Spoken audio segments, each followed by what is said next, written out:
AITA for canceling the wedding on the spot when the bride banned my daughter but brought hers?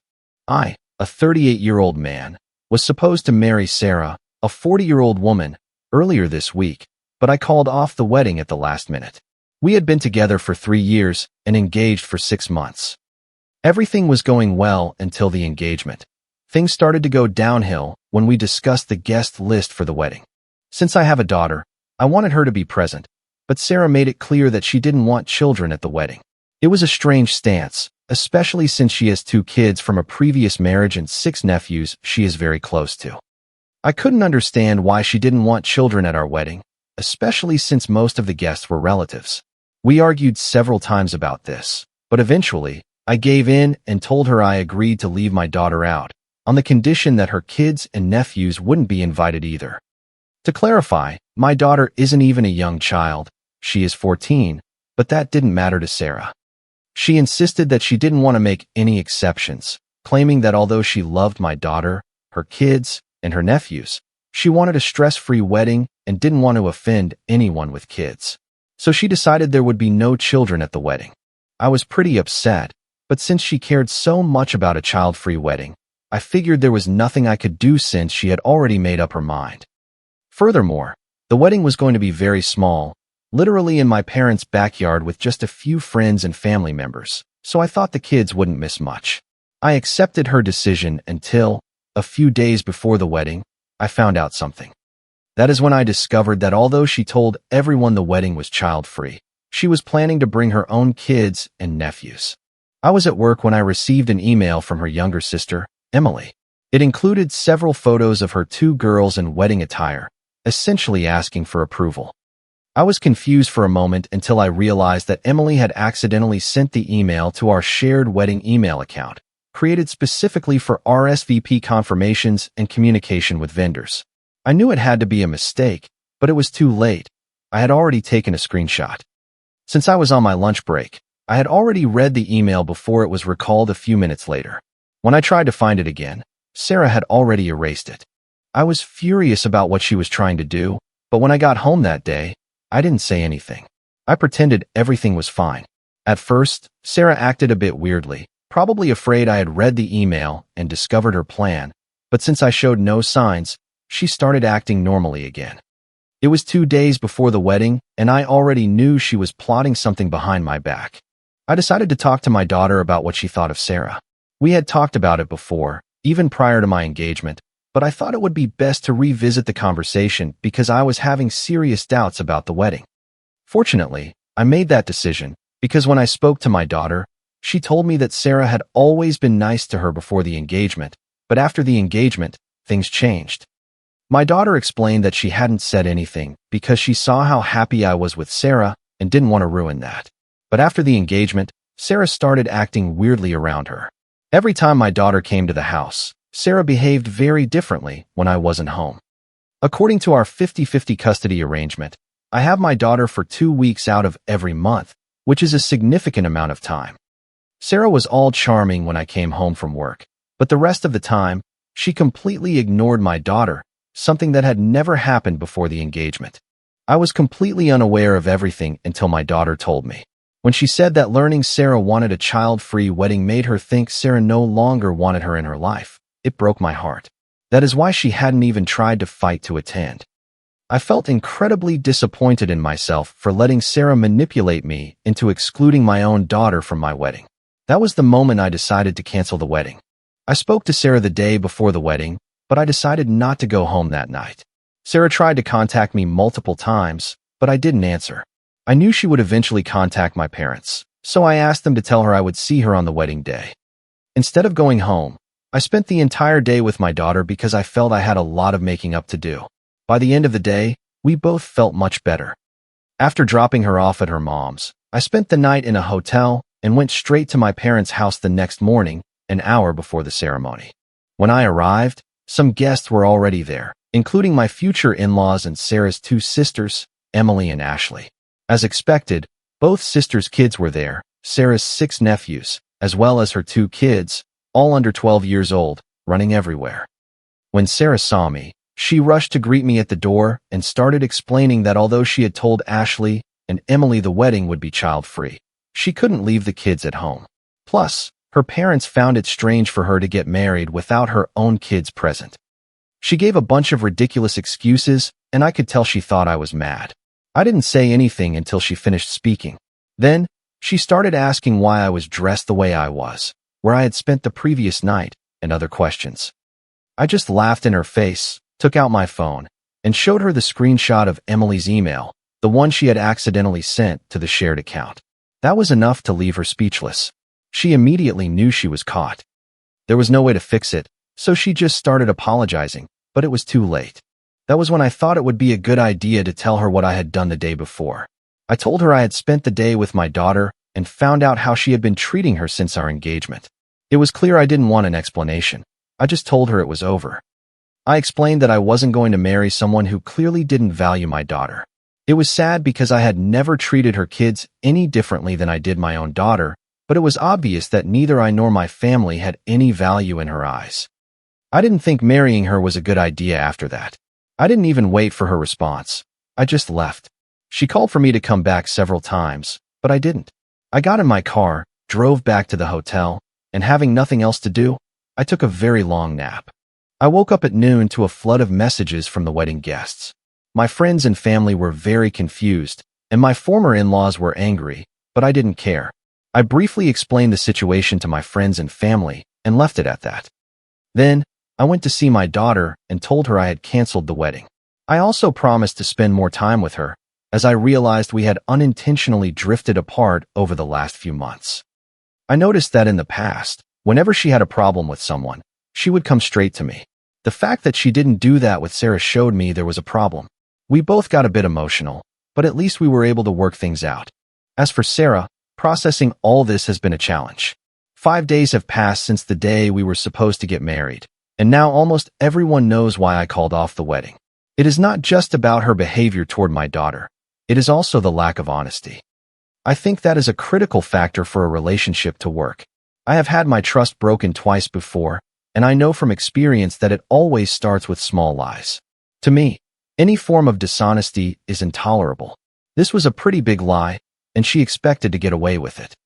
That is why I do not think I did anything wrong by canceling the wedding at the last minute.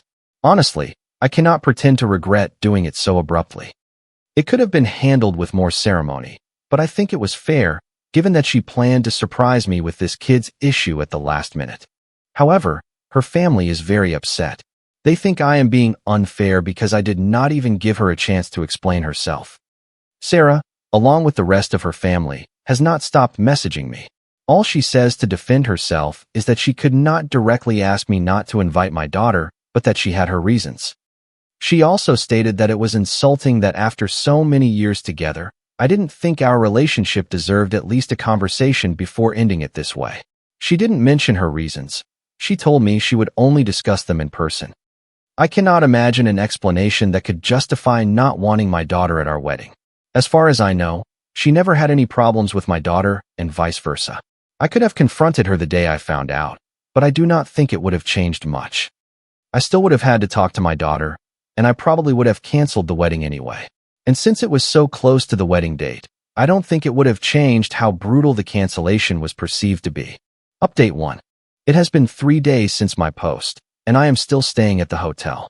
Today, I contacted Sarah and told her she needs to move out of the house as soon as possible. After all, it was my house before she moved in, so I think it is fair that, now that we are over, it is up to her to leave. I gave her until the end of the month, and in the meantime, I think I will stay at a friend's place because staying at a hotel is not a viable long-term solution. Other than that, I feel much better about my decisions because my friends assured me that at the end of the day, I chose what was most important to me, being a father. I don't think I should feel bad about making my daughter the priority in my life. If anyone has a problem with that, they can stay out of my life. I am not going to apologize for choosing my daughter. Honestly, I do not care about Sarah's reasons. If she cannot explain them to me via text, I don't think I need to hear them because, at this point, I simply do not want to see her. I also blocked her parents and sisters because they were clearly complicit in her plan from the start and didn't tell me anything. It is really disappointing because I got along very well with these people and truly felt like I had become part of their family, or at least that is what I thought before all this. Until now, I had not responded to Sarah, but last night, I told her to start looking for a place to live. I also told her that whatever her reasons were for not wanting to invite my daughter, she could explain them to me over text or just let it go, because ultimately, the damage is already done, and no matter the reason, things between us will not change. That was all I had to say to her, and she has not responded since. For those wondering, I am sorry, but I really do not know what her reasons could be for such a drastic change in the way she treated my daughter. I talked a lot with my daughter about it because I am curious, but unfortunately, she has no idea either. She told me that when Sarah started acting differently toward her, she was just as surprised as I was.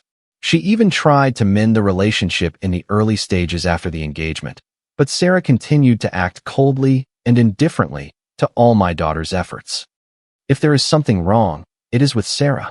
From everything I have heard from my daughter, I know many kids have a hard time accepting their parents moving on in life, but believe me, my daughter is not one of them. She is certainly not lying about Sarah. For starters, her mom and I were never married. We had only been dating for 2 years when we had her, and we split up when my daughter was only 3. She barely remembers us being together.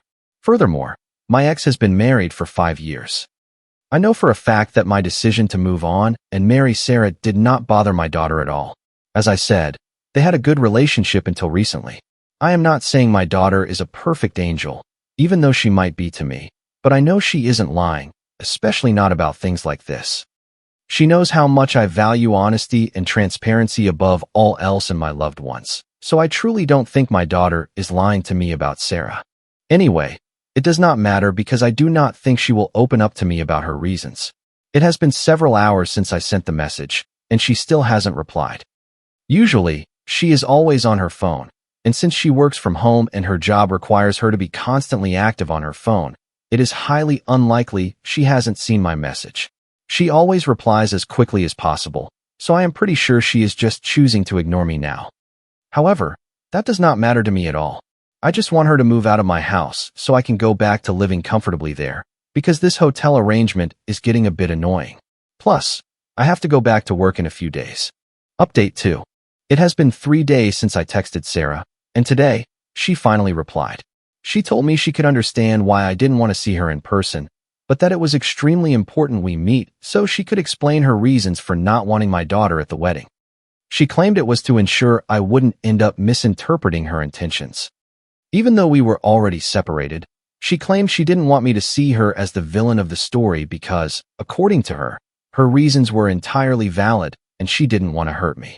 That last point was rather senseless of her because, in the end, she hurt me anyway. I replied and clarified that I would not speak with her in person, no matter what she had to say. She had to tell me over text, period. About an hour ago, she finally replied, saying the reason she didn't want my daughter at the wedding was tied to an incident that happened during the engagement party. Unfortunately, on the day of the party, my daughter was not feeling well. It was my month to have her, and I already knew she wasn't at 100%. I told her she could stay in her room that day, but she said she didn't want to miss the party, especially since it was taking place in the same house. Even though she was not feeling well, she decided to attend. A few minutes after I gave a toast, she went back up to her room. Of course, many people asked if she was okay, but it is out of the question to say she stole the spotlight, which Sarah seems to believe. Sarah claimed she went upstairs to check on my daughter after she excused herself, saying she was too sick to stay downstairs with everyone. Sarah said she heard my daughter talking and laughing on the phone with someone. At that moment, Sarah felt that my daughter didn't seem sick at all. This single incident bothered Sarah, and instead of talking to me or my daughter about it, she decided to discuss it with her sisters. Even though I got along well with them, I cannot deny they had a tendency to stir up drama. That is exactly what they did. This whole issue became much bigger than it should have been. Sarah started distancing herself from my daughter after the engagement, believing deep down that my daughter was not happy about our marriage and would likely start causing problems in the future. All of this was based on one absurd incident. I was so disgusted by her behavior that I didn't even reply to Sarah after that. For context, I talked to my daughter about what Sarah told me. My daughter said she was indeed talking to a friend after going upstairs that day, but that didn't mean she felt any less sick. She still felt awful, but I don't understand what feeling sick has to do with being able to talk and laugh with a friend on the phone. It was completely absurd. Sarah's reasons were nowhere near as valid as she thought. Honestly, I think Sarah might have been insecure from the beginning, and this incident just gave her an excuse to stop pretending to be nice to my daughter. I am lucky I didn't marry her because, if I had, I am sure it would have caused many problems. Now that I think about it, there were many times she complained I wasn't giving her enough attention or time, especially when my daughter was around. Even though she was the same way with her own kids, I never complained because I didn't think it was worth it. I thought it was a good thing she was a good mother. I never imagined she could be insecure about something like that. In my previous posts, I mentioned I hadn't been able to spend enough time with my daughter, and one of the main reasons for that was Sarah. I didn't really notice it because she was very subtle, but she constantly found ways to keep me busy, both emotionally and with chores. I didn't even realize what she was doing. I guess I never connected the dots because I was too invested in our relationship. The red flags only emerged when it was too late. I am glad to be out of this relationship. If we had to be together at the expense of my relationship with my daughter, then I didn't want it, especially after that ridiculous message Sarah sent today. I do not even know what to think about it. For a moment, I considered replying and giving her a piece of my mind because I couldn't believe she ruined our relationship over something so stupid that could have been resolved by talking. But then, I decided not to because it really isn't worth it. I would rather just ignore her until it is time to see her again. Unfortunately, that will probably be soon because I need to go back to work, and for that, I need my clothes. I will have to go back to the house to get them. I just hope she finds a place to live soon because, while I've talked to a few friends who are more than willing to host me, honestly, I just want to go back to my house. I really want her gone already. Update 3. 2 days ago, I posted here, and today I went back to the house to get my clothes and other belongings. I left the hotel because it was getting too expensive. Since I was going to a friend's place, I thought I'd stop by and grab everything I needed. I hadn't replied to Sarah since her last message. I just blocked her, so I had no way of knowing if she would be home or not. I decided to take my chances and go in the afternoon. Unfortunately, she was there. She seemed very upset to see me, and I could tell she really wanted to talk to me. I quickly grabbed everything I needed, thinking the faster I finished, the faster I could leave. However, she made no effort to make it easy for me to collect my things, and just as I was about to leave, I told her I really wanted her to find a place to live so I could move back into the house as soon as possible. Then I started walking toward my car, but she followed me. She talked the whole time. She told me she was truly sorry for everything she had done. She admitted she shouldn't have lied to me and should have been honest instead of making a big deal out of that incident at the engagement party. She acknowledged she had been very immature regarding the whole situation and had blown an insignificant detail out of proportion. She also explained that the way her sisters had framed things made it seem like a huge problem. Apparently, she had even argued with her sisters recently because she realized she had ruined our relationship by following their advice. I was curious, so I asked her what she thought would happen when I arrived at the wedding and saw that there were kids, but not my daughter. She said she expected me to marry her anyway because my love for her should have been stronger than that. I replied that if she loved me, she wouldn't have forced me to choose between the love I had for her and the love I had for my daughter. After that, she was practically begging me to give her a second chance. She said that this time, she would do everything to make it work with me and my daughter. Hearing that saddened me a lot because it was too little, too late.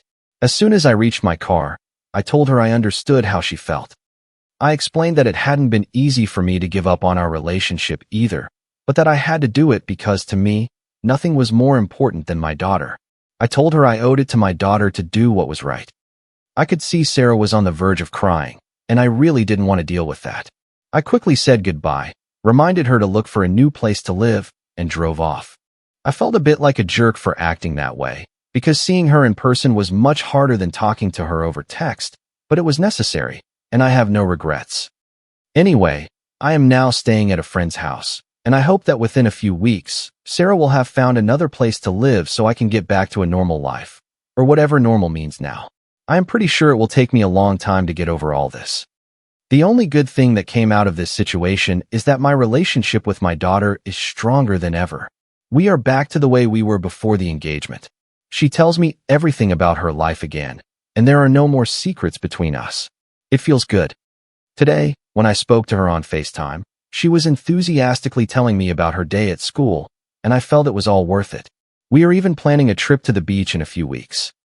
I also invited a few friends with kids her age to join us because I think I really need to take a break and have some fun, given how hard these last few weeks have been for me.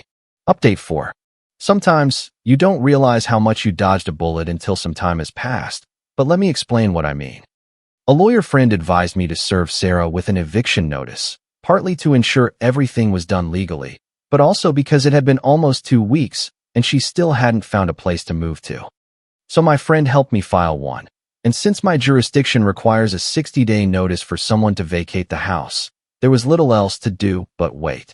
I could have moved back into the house, but I didn't want to live with her for 60 days, especially after what she had done. I also do not think it would have changed much about what ultimately happened, because at some point I would have left the house and things would have unfolded anyway. But for those who cannot imagine what my ex did to my house, let me tell you, she turned it upside down. Fortunately, the damage wasn't total, because given how angry she was, she could have caused a much more serious situation. It happened a few days after I served her the notice, and if it hadn't been for a neighbor who heard the noise and called the police, she probably would have kept going. Like I said, I don't think living there would have made a difference. She could have damaged everything when the time came for her to leave the house. Unfortunately, the legal process to evict someone here requires serving a formal notice. I am the first to wish she had left sooner. Fortunately, when the police arrived and documented the scene, they took her into custody. This immediately removed her from the premises and created an official police report of the incident. The next thing I did was sue her for all the damages. I recently won that lawsuit, and now I just have to collect the money. I have already fixed many of the things she damaged or destroyed. Now, she either has to pay the judgment or face further legal consequences for non-compliance with a court order. But yes, I dodged a bullet, and I feel really good about it. All of this would have been much more complicated and expensive if we were married right now. The last thing I heard about her is that her ex-husband is now seeking sole custody of their kids, citing the recent events. I wouldn't say Sarah is a bad mother, but I also can't blame the guy for not wanting her around their kids in her current state. But it is not like I care much about what is going on in her life, so unless it affects me directly or affects my daughter, I think this will be my last update about Sarah. Comment. After hearing a story like this, I always find myself reflecting on a few key things. True integrity is about aligning your actions with your deepest values, even when doing so is incredibly difficult. Setting a boundary is not an act of punishment. It is a profound act of self-respect. Sometimes, the kindest thing you can do for your future self is to walk away from a present situation that no longer feels right. This is how you make room for real healing and for relationships that truly deserve your energy. Taking responsibility for your own peace is one of the most empowering choices you will ever make. It proves that true strength lies in choosing what is right over what is easy. Remember to be kind to yourself as you navigate your personal journey. Your peace is always worth protecting. If you like the stories, don't forget to leave a comment and support the channel by subscribing. See you in the upcoming stories.